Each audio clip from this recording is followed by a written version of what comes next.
位，接近終於日出東方贏啦，跑到2名身份之星，第3名英雄。咁呢隻馬上場賽事跑沙田草地1000米，其實梁家俊啊，一起步推騎搶位啦，前段中間位置跑咁啊沿途跟跑啦，咁啊冇咁走嘅，入400米左右隻馬咧，冇咁大衝刺，之後一直有走勢，一直衝啊，最後隻馬攞第一贏出賽事。咁隨繼續跑草地1000米，咁啊排5檔，梁家俊嘅仲有呢隻馬，見到隻馬咧跑1000米咧，今場啦升班轉沙田跑草地1000米，排3檔。咁啊，巴道奇呢隻馬，只要有遮擋走正常發揮咧，呢隻馬咧唔難到3甲，甚至咧贏出賽事㗎。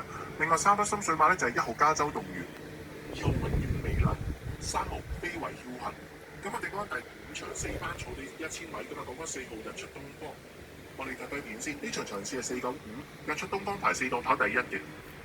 喂，靚仔，埋嚟睇，食飛咁我發飛機等我有嘅啫。咪玩啦，你估阿拉丁咩？唔信？嗱，睇你點解嘅啫，識得飲咪飛得起咯。Red Bull 送你一對翼。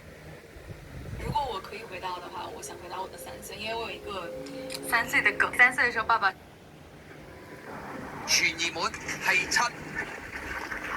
好，你一起步嘅時候啊，咁啊前面快閘嘅馬咧，見到外邊位置天下寵兒都快啊，中間咧黃黑帽嗰隻咧就馬運高啦，南眼罩幸運20啦，外欄嗰邊咧仲有賀龍飛翔白鼻。